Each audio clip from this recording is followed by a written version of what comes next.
What's up, you guys? Can you hear us now? Check 1, 2. Yes, we are getting positive feedback now. That's fantastic. Look at it. All right. Hey, you guys, what's up? My name's Matt. And I'm Tanisha. We're glad you're joining us today. This is our first Loop Community live stream, and hopefully next time we won't have the audio technical difficulty that we seem to have experienced this afternoon. So Sorry about that. We're in Chicago. It's beautiful, and we're glad you're with us today. We're gonna Matt McCoy, Ableton certified trainer, is gonna take you through some very, very basic Ableton session setup for worship leading. And for those of you who already use Ableton, you may find that this is very rudimentary. Hopefully, you'll discover something new from this time. This is our first one, and as you continue to tune in as we proceed with doing the live streams, eventually the technical concepts will become more complex, and you'll be able to glean a little bit more information in future casts. So I just wanted to quickly show you that everything that Matt is going to show you today is all geared around how we're controlling Ableton in a live context when you don't have your hands to drive the computer. So I wanted to quickly show you two different controllers. This is one that I personally use. I tend to do a lot of DJ remix type production work. This is the Novation Launchpad. It's a fun device, but our favorite device of all of them is this. It's the Keith McMillan Soft Step.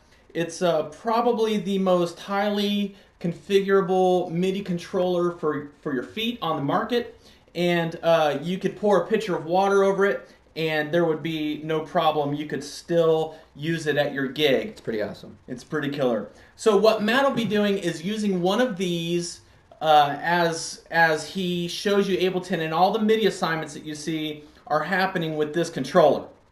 So we also want you to know that for tuning in today, at the end of the live stream, we will provide a special discount code and a link for this device for you to get on the Loop community. So without further ado, I'm going to turn it over to Matt, and thanks for joining us. Here's our first Ableton live cast. Cool.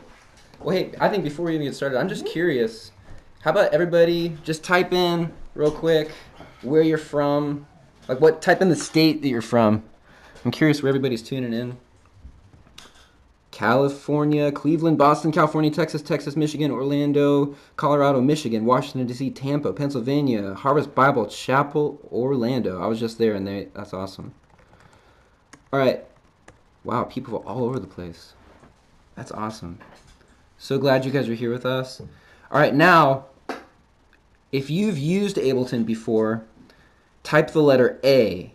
And if you have never used Ableton before, type the letter N as in no or never.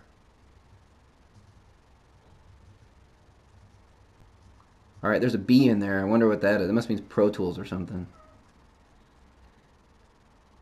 All right, so we got a lot of Ableton users. A for Ableton, that you've used it. N for never. All right. Well, great. Well, in this Ableton session, I'm going to show you some really kind of the basics of Ableton. I'm going to give you an overview of the interface and what you're looking at when you look at Ableton. I'm going to talk about using the Loop Community WAV files and the Loop products there, and how to set time signatures and set tempos. Also going to talk about assigning MIDI mapping controls to launches with a foot controller or a MIDI keyboard. And I'll also touch a little bit on Ableton warping for if you wanted to change the tempo of a loop, or if you wanted to change the key and transpose the loop that you would get from Loop Community. So let's go ahead and get started. I'm actually going to turn my camera off now and pull up my screen so you can see what's happening here. You guys see my screen? All right, good.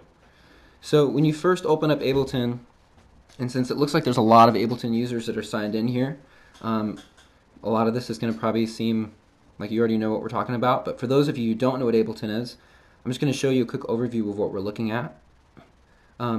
This view that we're looking at right now is called Session View, and Ableton is made up of two views: Session View, which looks like this, and then Arrangement View, which I'm going to get there by clicking this little icon over here on the right with the horizontal lines, and this takes you to Arrangement View. And Arrangement View looks a lot like your standard digital audio workstation software like Pro Tools or GarageBand Logic. And Session View, which we go back here, this is more of horizontal and vertical lines, more of a grid looking screen. And that's where we're going to stay for showing you how to put loops into a worship set. I prefer to use Session View when using loops because it's much easier to build a set list and move things around, and you can also Session View is great for building loop sets because you can rearrange the songs. You can create a session that you could also revisit later for other worship sets, and I think there's a lot more flexibility in Session View. So up in the top left corner, you'll see Ableton's global tempo controls. You'll see this is the BPM that Ableton is playing back at. Right here is the time signature that Ableton is playing back at. And this button right here activates and deactivates the metronome. So if I hit the spacebar and hit play, you should be able to hear that. Do you guys hear the metronome? Fantastic. Over here on the left side of the screen is your file browser. And these are your three file browsers right here, 1, 2, and 3. Those are basically three different kind of file browsers that you can set to go to different locations on your computer. So say you're working on a project on your desktop, you could always have file browser 1 go to your desktop. Or say you're working on a project that starts in My Documents, you could always have file browser 2 start in My Documents. This button up here are your live devices. Shows you the instruments that are built into Live, MIDI instrument. These are your MIDI effects, which you could throw on a MIDI channel, arpeggiators, chords, pitch shifters. This folder here is your audio effects. So that's where you can throw in a cool, delay onto an audio channel, or a reverb, or a compressor. This button right here are your third-party plugin devices. So if you've got Melodyne or some sort of Auto-Tune installed, or if you have some sort of third-party, VST instrument for keyboards and pads, this is where that would show up. I've got one called Massive installed. These are your file browsers. And this button down here is called Hot Swap, and we're not going to cover Hot Swap in this live stream, but I'd love to do that in the future. It's an amazing feature of Ableton. If you're looking for fast ways to find like the best kick drum that you're looking for, the right snare drum, you can use the hot swap feature to jump around different samples and to test them out before you actually commit. Here's your clip area and your audio channels. Here go from left to right. And when you look at this, I'm going to close this down a little bit so you can see a little bit more. As you can see, Ableton in Session View is made up of these vertical lines, which are channels, audio channels, and then there's these horizontal lines that go like this all the way across. And these are called scenes. This is your master channel. And so right now I'm clicked on scene 1. And scene 1 is this horizontal line, and scene 1 consists of every single clip slot that is in that horizontal line. And these are the different audio channels. For example, so you'd have to think of those audio channels as different instruments.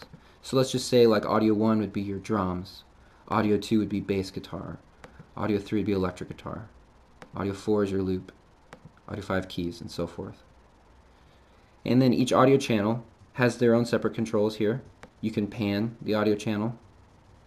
You can activate it or deactivate it. So right now, when it's lit up, that means it's activated.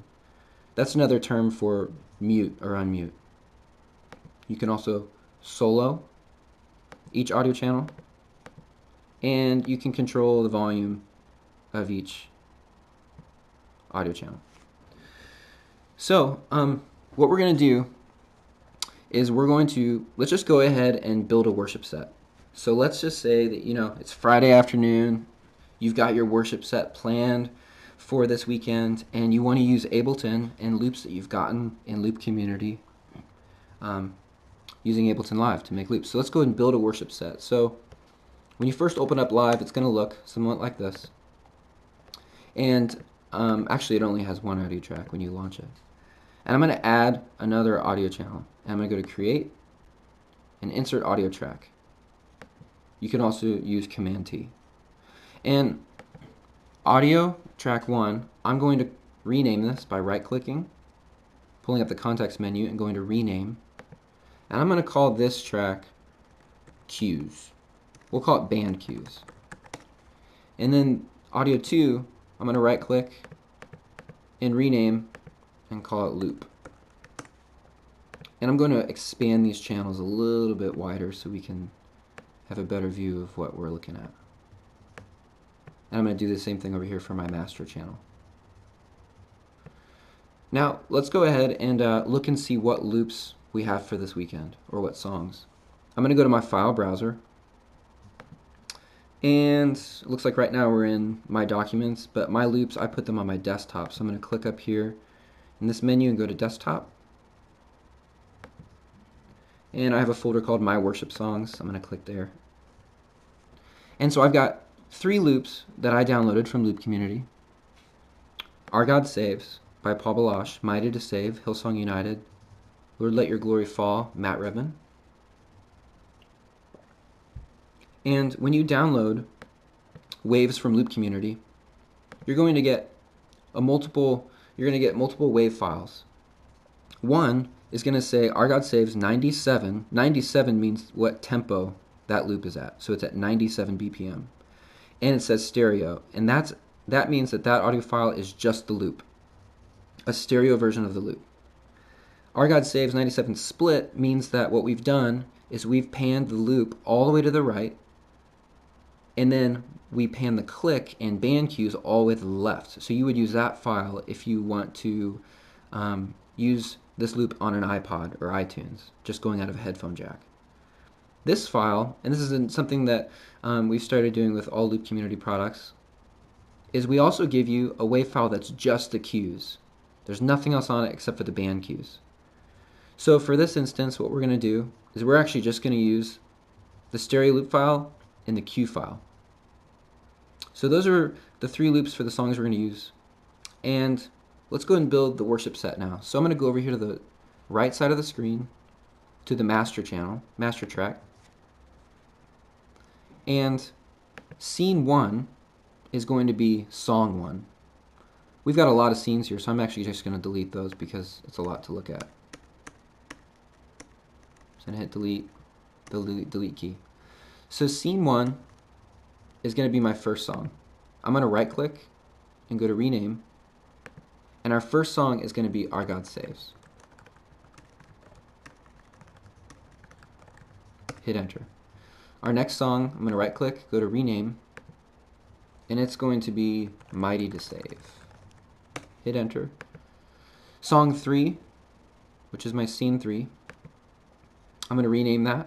I'm going to call it, we're actually going to do a song here, we're going to do a song that we don't even have a loop for. But because Ableton, we're actually using Ableton as our metronome as well, we want to play a song to a click, but we just don't have a loop. And that song is going to be Jesus Paid It All.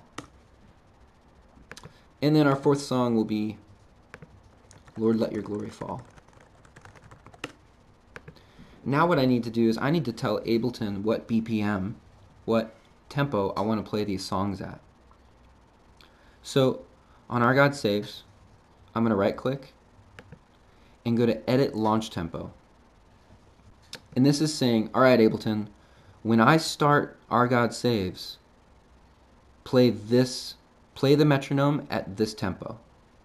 Now, you might be wondering, well, how am I going to find the tempo of the song? What tempo is it?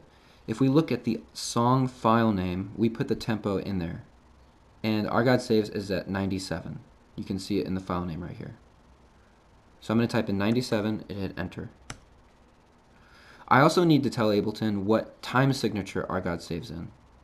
So I'm going to right click, go to Edit, Launch, Time Signature. And I'm going to type in, our got saves is in 4/4.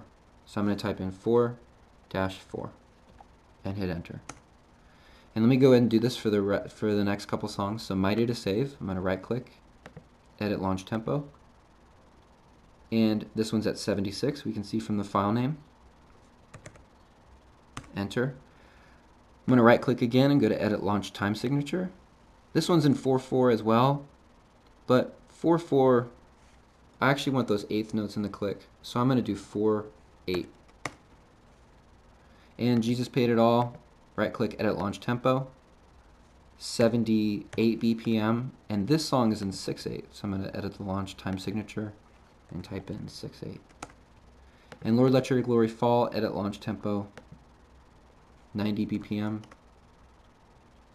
And I need to tell Ableton to switch back to 4/4. So Lord Let Your Glory Fall is 4/4, but below, because it's below 100 BPM, I like to put in those eighth notes in the click. Makes it easier for the drummer to stay on time. Alright, so as you can see, these little play buttons, which are actually called scene launch buttons, those turned orange, indicating that I've told Ableton launch settings as far as launch BPM and launch time signature. So those are orange. Now I'm ready to go and set up my set with the loops. So our God saves.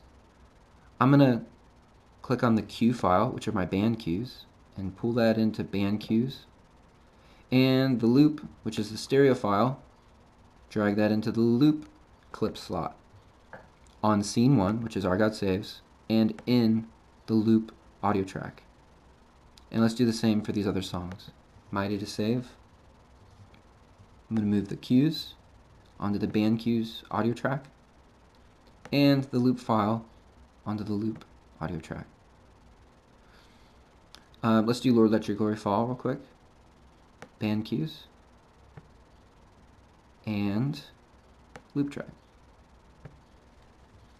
And because I'm a little bit OCD, I'm going to actually set the color of these so they're all the same, because I don't really like that they're all different colors. So I'm going to double click on this clip. And now in the clip overview window down here, there's a little section here where you can rename it, you can set the color. So I'm going to hold Command, and I'm actually going to select both of these clips together, the cue and the loop clip, and I'm going to change the color to orange, because orange rocks. And when we do the same thing for MIDI to save, I'm holding Command and clicking both of those. I'm going to make MIDI to save yellow, and Lord Let Your Glory Fall, Command those, and I'm going to make those green. And what's really cool about the colors too, I mean, if you work, visually, colors help a lot, especially if you're in a live setting. You can quickly look down and it makes sense to you. You can also set the color of these scenes. So our God saves, I'm going to right click, and I'll make that orange. MIDI to save, I'll right click, make that yellow. This isn't really important information, but hey, it's fun. Colors are fun. Why not, right? Jesus Paid It All. Pink. Alright, so I'm going to turn my metronome on up here in the top left corner at the global tempo controls for Ableton. My metronome is currently off, I can see that because this button isn't activated, so I'm going to turn that on. You can see right now that if I were to hit the play button, the metronome starts and it's playing at 138 BPM and it's in 4/4 time signature. Now, what's great is what you'll notice is that when I play, or launch is the correct term, this scene, which is Our God Saves, by hitting this orange launch button, it's going to change Ableton's global tempo controls to what I have set here, 97 and 4/4. So watch what happens when I hit this launch button. Intro, 2, 3, 4. The global tempo controls changed to 97 and 4/4. In this audio channel, 2, 3, 4. in this channel here, you hear the band cues. Intro, 2, 3, 4. And in this audio channel, you hear the loop. And I can turn that up and down if I'd like. I'll hit the space bar and that stops it completely. So now let's go to MIDI to save. If I click MIDI to save, it started MIDI to save. Intro 2, 3, 4. And what happens is when you launch a scene or launch a song here, it plays any audio file that's in this horizontal line. So when I hit this orange play button, this launch button, it starts playing any audio clip that's in this horizontal line. Verse Pretty easy. 2, 3, 4. And then we'll go to Lord Let Your Glory Fall. Verse 2, 3, 4. Now, if Ableton is completely stopped and I launch Jesus Paid It All, let me go ahead and hit the launch button here. You'll notice that the click is not playing. It's not starting. And that's because when I hit this launch button, Ableton is looking for an audio file to play in these clip slots, but there's nothing there because we don't have a loop for it. So what we have to do is it's almost kind of tricking Ableton in a way. We're basically going to tell Ableton, all right, no, there's something there for you to play. We really just want to be able to launch the click. So we're going to insert a blank clip, and Ableton actually gives you one. If you go, let's go to another file browser. I'm going to go to the library, which is Ableton's library. I'm going to go to samples, components, they bury it in here a little bit, utility, and silent. You could really use any audio clip and turn it down, but I'm just going to use Ableton's that they give us. It's called silent. And I'm going to double click on that, and I'll even just rename it down here in the clip overview window. Down here I'm going to type in Jesus Paid It All, click only. So now when I hit this launch scene button, you'll notice the click will start playing in 6/8.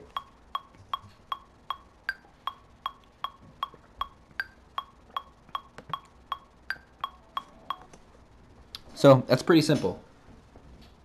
So let's just say that you're like, well, all right, so we've set up the worship set now, but you know, Our God Saves feels kind of slow Intro 2, at 3. 97 BPM. We're like, we actually kind of want to do it at 105 BPM. So you can achieve that by using a really powerful feature of Ableton called warping. And warping is basically a way to time stretch audio. It allows you to time stretch audio and keeping the overall quality and tonal sound of the audio clip and in time with Ableton's metronome and the grid that you're on.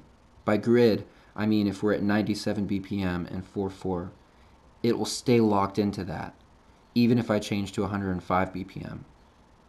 It basically finds in the audio file, so let's go down here in the clip overview window, you'll see that I'm double clicking on the Our God Saves loop. I'm going to zoom in, and you can see all these little transients here.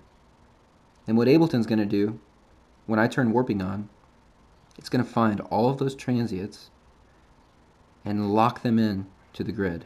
It's identifying where the downbeat is on all of those. So if you want to change the tempo or the key, because that's another thing, what if you get into Our God Saves and you're like, you know, the loop that I downloaded from Loop Community is in the key of D, but I actually am going to have someone else sing it and they need it in the key of E. Well, you can accomplish that by using Ableton warping. So let's go and warp something. So Our God Saves, I'm going to double click. Can you guys hear me? You're back. All right. Back on. Hello, everybody. Internet machines.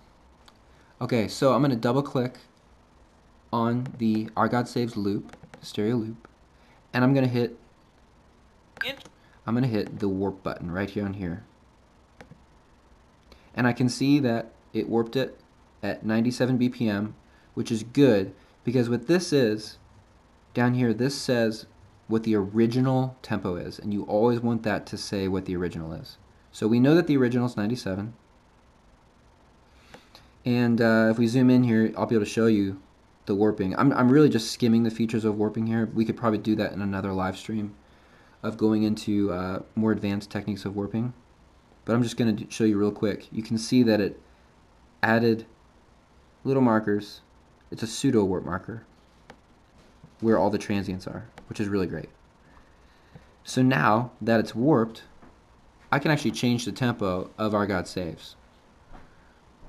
Let's go ahead and right click here and go to Edit Launch Tempo and make it 105. Now when I launch it, it's going to, you'll see it change up here to 105, and it's going to play back Our God Saves at 105. Here we go. Intro 2, 3, 4.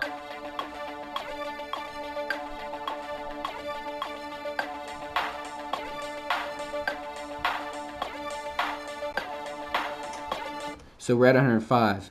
But one thing I forgot to do is I forgot to actually warp also the Q file. And if you don't warp them together, that's a problem, because that means it's going to be playing back right now.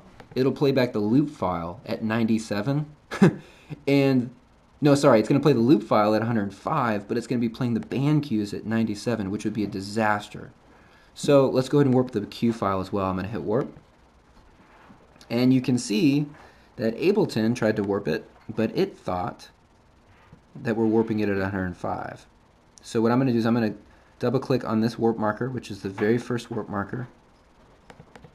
And I'm going to change this down here. I'm going to tell Ableton what we want to warp at. It's 97, because that's the original. And hit enter. Now we're good to go. Let's launch it. Intro 2, 3, 4. And the cues are in time. If I go up to the left-hand corner, I can actually click and drag on the tempo and change the tempo in real time. Verse 2, 3, 4.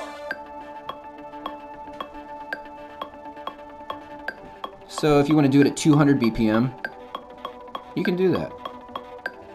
But you'd be crazy. Now, obviously, if you change the tempo too far up or down from what the original is, you might hear some audio degradation. So what I'm going to do is I'm going to double click on the stereo loop file, and you can actually change the algorithm that Ableton is using. Right here, this says that I'm using beats for warping. That's really great if you're going to warp like just a drum beat. That works perfect.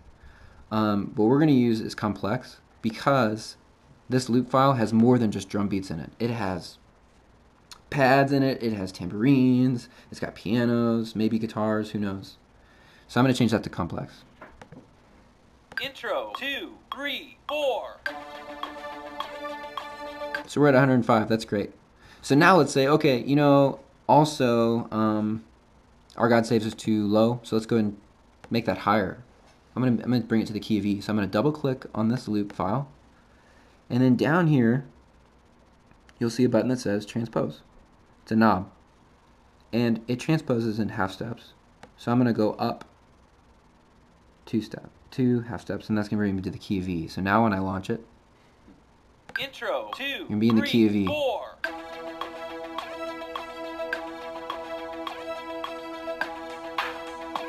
Or we're like, that's too high, let's even go down lower. Verse 2, 3, 4. Now, you only need to transpose the loop, because you don't really want to transpose the band cues, otherwise Tenacia, who does all those band cues, would sound like a chipmunk, and we don't want that. Pre-chorus 2, 3, 4. But that is a really fast way. I mean, I know that that's been an issue for me, where I'm like, man, I'm in rehearsal, I don't want to have to go back and like rebounce that loop in a different key. This is an easy way to, on the fly, change the tempo of the loop, or to even change the key that it's in. We have a lot of people who say, hey, I wish that Loop Community would offer all the loops in different keys, and this is a way that you could do it, I mean, very fast. And in fact, you could have it in any key you want, you know, within seconds if you're using Ableton Live and warping. So let's go and change this back to 97. Right click, 97, MIDI to save. That's good. So that is how you can use Warping to do that. So now that we have our set list kind of made, we're ready to go. One thing I want to talk to you about now is, all right, so how do we get this audio out of the computer to the sound guys and the soundboard? And Mike actually might be able to paste a link for you of a really great diagram that we came up with on how to plug in your laptop into the sound system. And he'll probably paste that into the comment window here in a minute. But basically what we're going to do is we're going to tell Ableton, we're going to use my headphone jack. Now you can use an audio interface, which is what I use. A plus of that is, I think the audio quality is better. An audio interface is just like another external audio device that gives you more than 2 outputs.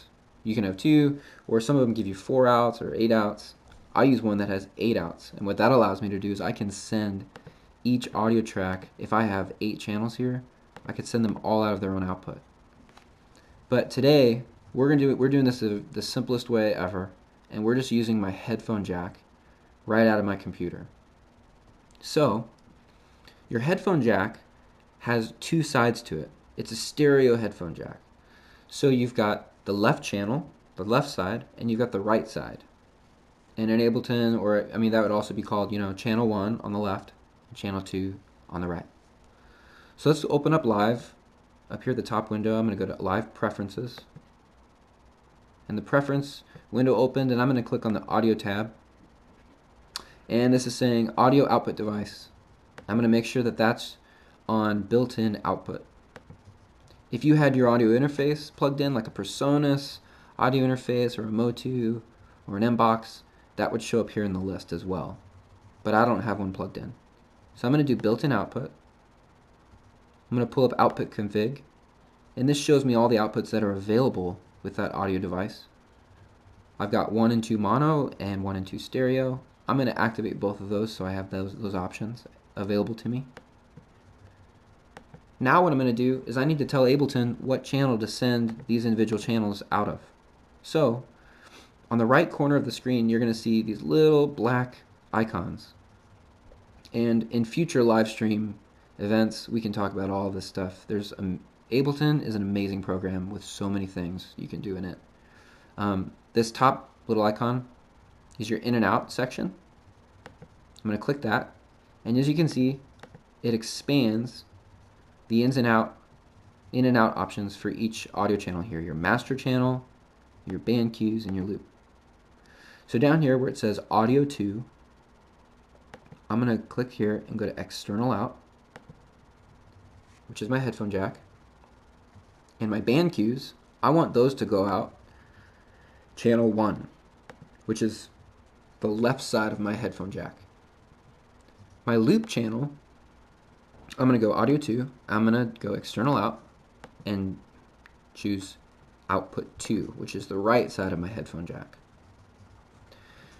Now, the metronome, which is up here, which we turned on and off, Ableton's metronome is sent out what Ableton calls cue out. So over here on the right-hand side under the master channel, master track, you'll see cue out, and that's your click. And we're going to tell the click to go out output 1, because I want the click to go out the same output as the band cues. Master out, we can just leave that as it is, because we're already manually telling which output each audio track goes out. I'm already telling cues to go out 1 and loop to go out 2. So we can just leave the master as it is. So now when I hit play, you guys may not be able to hear it because it may not be stereo on your speakers. But on the left-hand side of my speaker system, I hear the click and I hear the cues. And on the right-hand side of my speaker system, I hear the loop track. And in that diagram that Mike pasted in the window, you'll be able to see that you can actually plug just a simple headphone cable out of your headphone jack that splits to 2 2 quarter-inch cables, which then in turn go into 2 DIs, direct boxes, one for click and one for loop, and then right into your sound system. And that's it. It's a really simple way to just route the audio in Ableton. So now you got that plugged in. Now let's just say you're a guitar player and you're leading worship and you're like, you know what? I've got my loops all set up, but I don't have any hands free to be moving the mouse around and hitting these launch buttons as I launch these songs. That's kind of a pain, and it'd be awkward too if the song ends and then you like bend down and like move your mouse over and start the next song. It's just awkward, and it doesn't really help the flow of worship on a Sunday morning. So what we're going to use is a foot controller, a soft step foot controller, to basically act as, let's just call it a remote control to start these different songs. So what we're going to do is I have my controller hooked in right now to my computer via USB, and I'm going to hit a note. I'm going to hit a button on that controller, and I know that Ableton is seeing this controller because in the top right corner of Ableton you'll see this little activator light up. There's a little green light flashing. Can you guys see that in the corner? And that's your MIDI track indicator, and that's saying, alright, Ableton sees the controller. Now what I'm going to do, let me just pause there for a second. If for some reason you plug in your controller and you're hitting it and you don't see that light, let me just show you what the issue probably is. So let's go to Live, go to Preferences. Oh, I've got an iCal alert. Okay. We'll go to Live and go to Preferences. And we're going to go to MIDI. And we're going to see I'm using a nano key right here. And we're going to see on my input, I need to make sure that track is on, because track is basically if you want to use a controller, like say a keyboard, to record a instrument, like a software instrument, like pianos. We can go over that in future live streams. And then remote, that's basically saying if you want the controller to be used as a remote control to MIDI map to these different songs, which I'm going to show you right now. And I'm going to make sure both of those are on. So if you weren't seeing that green light, you're going to make sure that these things are turned on. Let's close out here. Now, to assign buttons to these different songs, this is really easy, and you can do it in just a few seconds.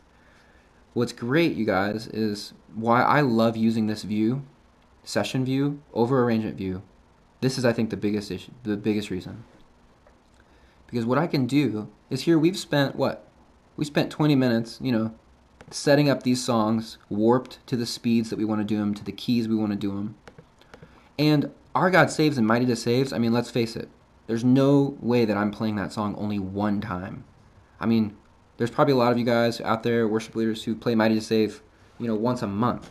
So why spend the time having to recreate this session every single time? So what I do, I have one Ableton session that is arranged just like this, and I've got hundreds of scenes.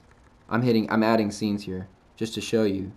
And they're all my different songs listed here in alphabetical order. And all I do every week is I just reorder them to what my set list is and reassign my foot controller to those songs. So it can save you tons of time in the week prep. I mean, you don't have time every week to be recreating an entire Ableton session for songs that you've already done. That's kind of just a waste of time to do that again and again. So that's another reason Session View rocks. There's many more reasons, and I'd love to explain to you more about that later.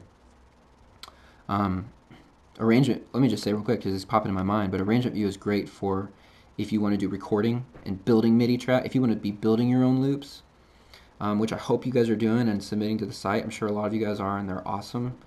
Arrangement View is great for that, recording demos, singer-songwriter. And then Session View is great. It's used for live playback. And what we're doing here is we're using loops live on the stage on Sunday morning. So okay, back to topic. Sorry, you guys. But I'm going to show you now how we can assign those foot controllers, the foot controller buttons, to launch these different songs. I'm going to click this MIDI button here at the top right corner of the screen. And when I click MIDI, This brings me into MIDI mapping mode. And anything that turns blue on the screen is assignable to a button on your controller. So what I'm going to do is I'm going to click on Our God Saves. I clicked it, and now on my controller I'm going to hit which button I want to be the Our God Saves button. So I'm going to hit it, and you can see that it assigned that button to that song. So let's do it again. From MIDI to Save, I'm going to hit my next button on my foot controller, and then Jesus Paid It All. I'm going to hit the next button, and Let Your Glory Fall. I'm going to hit the next one I want. And now I'm going to leave MIDI map mode by clicking the blue button again, and I'm ready to go. Put the controller down, hit it with your foot. I'm going to hit button 1, and it's going to start Our God Saves. And I'm going to put my mouse over here so I can prove to you guys that I'm not moving the mouse. Here we go. Here's button 1, Our God Saves. Intro 2, 3, 4. And these are full arrangements of the songs. So then once that song is over, it's going to end, and I'm going to hit button 2 and launch the second song, MIDI to Save. Intro 2, 3, 4. And then when that song's over, I'll hit button 3, and we've got the Jesus Paid It All click.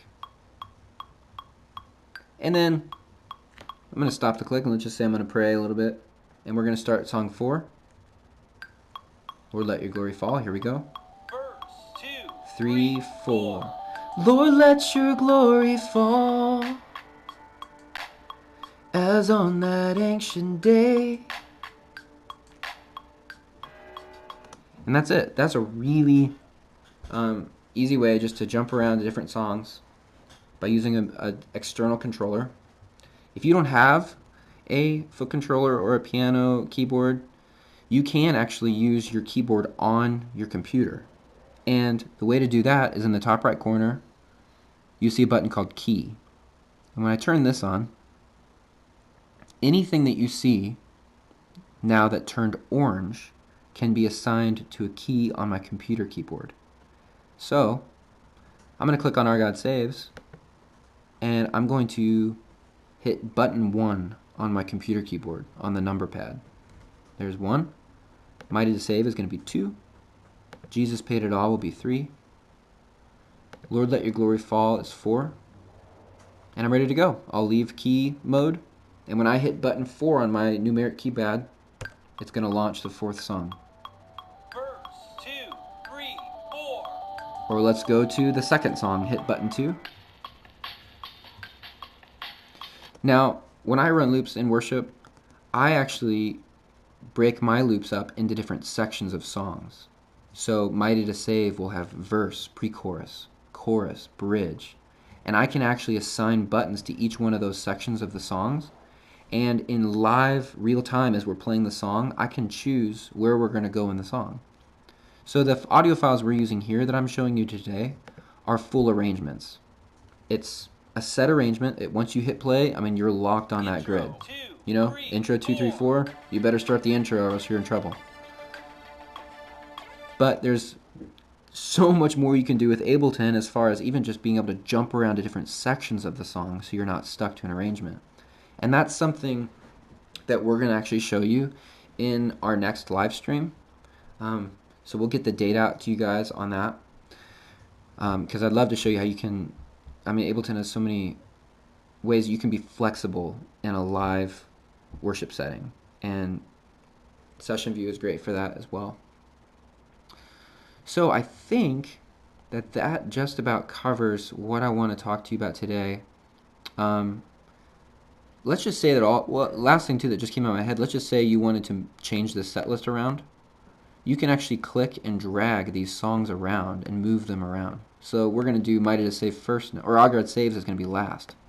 I can click and drag and move it down. And you can just move them around. So that's Ableton 101 using full arrangement loop tracks from Loop Community. Next time I'm going to show you how to do individual parts and firing them away. But what I'd like to do right now is just open it up for any questions that you guys have. I've been talking a lot, and I would love to hear just some of your thoughts. I haven't been able to look at the chat window to see you know, what you guys are saying. Hopefully you're not, I don't know, cracking jokes on me or something. But I'd love to open it up. If you have any questions at all, I'd love to answer them. So we got one earlier that's asking, how do we relocate files if you've moved a session away from the waves that it was associated with? If you move a session away, yeah. It's a great question. So if you guys hear that, sometimes, you know, you may accidentally throw one of these audio files in the trash, or you might move it to another location on your computer. Let's actually go and try that. So I'm going to go ahead and save my session, just so we have a place to put it. I'm going to put it on my desktop and call it test. And now let's go ahead and just like move one of these audio files. So I'm going to go to my desktop, which is where all those audio files are located, under my worship song folder, Our God Saves. And let's just say, okay, here's the Our God Saves stereo loop, and you ended up moving it on accident to another place on your computer. So I'm going to put it, I just put it on the desktop in a different folder. Let's go back to Ableton and see what happens. Intro 2, 3, 4. Now, it's still referencing the file, but let's close the session. And when I reopen the session, I don't think it's going to find it. But it might. Let's see. It did. And the reason might be, Intro 2, 3, the reason might be 4. that I moved it while I had Ableton open. So let me go and close this out. And I'm going to hide. I'm going to find that file and I'm going to ditch it again. Let's throw it somewhere else. I'm going to throw it in a folder called New Tracks from Zach. Alright. We're trying to break the system. See, Ableton's awesome. It's actually remembering where these files are going. Reopen up Ableton. Let's reopen that session. And it found the file. That's amazing. Intro 2, 3, 4. You guys have any idea why it's finding the file automatically? Let's just delete it. Let's just delete it. Maybe it's actually searching my computer for it. So I deleted it. Intro. I'm going to close the session and reopen it again. I know exactly what screen, whoever asked that question, I know exactly what screen you're talking about, where it says missing audio files. Intro 2, 3, 4. How is it finding this? Alright, well basically, if it's if you do get that screen, what? Yeah, if you get that screen where it's asking you that it's missing a file, there's a help window that opens up over here. If you go to help view, help view, and it's actually going to pull up a screen that helps you find the audio files that are missing, and you can point Ableton to the location where those audio files are and where they move to. So let me put a little research into that, why Ableton's finding it. But that's pretty awesome though, that it keeps finding where I'm putting it. Are there any other questions?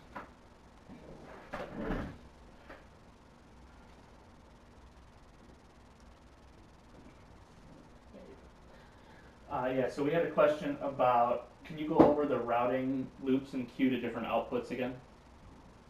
The loops and cue to the different outputs? Yeah. So really quickly to do that, you just need to turn on the in and out section here in the bottom right corner by hitting this little black button that says I/O, and you can choose the outputs for each channel. So the cues, I'm choosing external out, which is my headphone jack, and I'm choosing channel 1, which is the left side of my headphone jack, and loop is going to be external out, and I'm going to choose channel 2. And the click, Ableton always sends the click out of what's called cue out under the master channel, and cue out is going to go out channel 1, which is the same one as band cues. Those are going to go down together. And another thing I didn't show you before is down here, this headphone switch, that's the volume of the click. So I've got it all the way up now. Now I've got it all the way down, the click. So you can adjust that there. So yeah, that's how you can set the audio outputs for individual things. Is there anything else, Mike? Can you go over a couple MIDI controller options? Yeah, MIDI controller options for recording music. For recording music, Mike? I believe for triggering. For triggering. So you can really use, for triggering loops, I prefer to use, for a foot controller, I prefer to use the soft step, which you can get on the Loop Community website. You can also use any sort of keyboard, MIDI keyboard, like an M Audio Oxygen 8, or I have like a little Korg Nano key.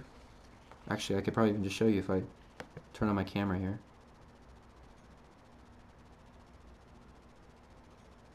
Is the camera on now? Cool. This is a little Korg Nano key, a very small controller, which is pretty awesome. You throw it in your backpack. You can assign different loops, like using the MIDI mapping mode that I showed you. You can assign a song to this button. Oh, there it is assigned. Or a song to this button. Or another controller. This is the M Audio Key Station. Another MIDI controller. We actually have this one mapped to band cues. Maybe in a future live stream we can show you how to make your own band cues using Ableton, because that's awesome. Like if you're doing a song that you don't have a loop for, but you want to use Ableton to at least as your click, or to act as a band director. So you've got the click and you at least have it saying chorus 2, 3, 4. I'd love to show you that in Ableton as well. You can make your own band cue tracks, and so you can use that. Or here's the soft step controller. This is an awesome pedal for if you're a guitar player. There's so much you can do with this pedal. All these buttons are multi-directional, velocity sensitive. You can actually twist it, and it would actually act as like a panning knob or volume. So this would be song 1, song 2, song 3. Or the way I do it is I actually have each song set up as verse, pre-chorus, chorus, bridge, outro. And then I go to the next song by using these directional keys. Go to song 2, and then I have song 2 verse, pre-chorus, chorus, bridge. And then I go to song 3, verse, bridge, pre-chorus, and so forth. You get the idea. And that is something we're definitely going to talk about in the next live stream, because that adds huge flexibility when you're leading worship, and you can use loops that way. Here's like a Novation Launchpad. That's another way to trigger things. There's so many controllers out there, and they all work great with Ableton. We also had another question on how to use a different click sound. How to use a different click sound. So, if you want to change the click sound in Ableton because maybe you don't like it, and I've met some people who do feel that way. I personally love the Ableton click, but I've met some guys who don't really like it. What you can do is you could actually use, you could rewire a program like Reason, or you could rewire GarageBand and use the click sound going into that. Or you can also, you can get into the deep files of Ableton. I've actually read on some blogs about this. You can actually get into the deep files of Ableton and actually change out the click sound, the actual click sound that Ableton's using, change it to your own. But I think the easiest way to change a click in Ableton is add a MIDI track in Ableton, and add a MIDI track and throw in an instrument that that Ableton gives you. So I'm going to use like Impulse. I'm going to drag this instrument into the MIDI track, and go ahead and choose a click sound that you like. So I'm using the hot swap button here, and I'm just going to hit I don't have any click sounds on here, but let's just say I'm going to find like a rim shot. There's a click sound that I like, so I'm going to click and drag that in there. Say you like that click better. Then what I'm going to do is I'm going to right click, insert MIDI clip, and I'm going to draw in that click for Intro 2. Intro 2. 2. Intro 2, 3, 4. And you can actually draw in your own click. And that way when you launch, and just throw this MIDI clip in each one of these channels, and you can have that as your click. Intro 2, 3.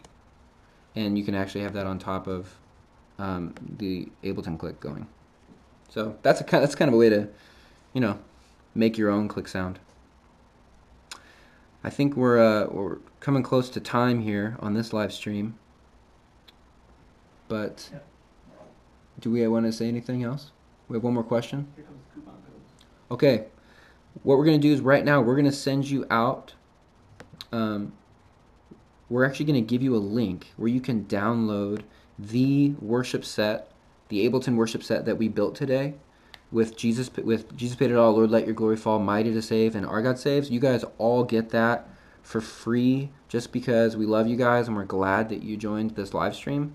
So Mike is going to send you a link where you can download that and open it up in your Ableton that I hope you have installed on your computer, and you can play with it and change the keys and change the tempos. If you don't have Ableton yet, Mike is also going to send out links where you can download trial version, 30-day trial versions of the full version. And I hope you can install that. If you don't have it, please install it and just start playing because it's awesome. We also have a coupon code to get live intro for $75 today. And this just in, we also have a coupon code that we're going to send out to all of you guys where you can download Ableton Live Intro for $75, which is a deal, and you can't get that anywhere else. So you can get that today for $75 if you use the coupon code that Mike Pankow just put in this chat window. I just want to say that I love Ableton so much, and there's so much you can do with Ableton, and this was really just an introductory course on the easy stuff you can do with Ableton. There's a lot more you can do, and if you keep tuning into our live streams, we're going to get a little bit deeper into what you can do with this program. But until then, download that trial, start playing with Ableton. Make sure you're downloading the free loops. We offer free loops every single month off Loop Community. We're giving away Ableton sessions now, which is a new thing we're doing. Every month we're going to give away the Ableton session for these songs because we want you guys using Ableton because there's so much you can do with it. So start playing around with that, and we're going to let you know via Twitter or Facebook or a newsletter when the next live stream is. There's great things ahead. So hope you guys have a fantastic day. I just want to say sorry again for getting off to a late start with the audio problems. We're just figuring this out, but I think we got it now. We're trying to figure out how to use this Livestream Procaster, which is a cool software, but we had a setting wrong. So happens, right? Audio world.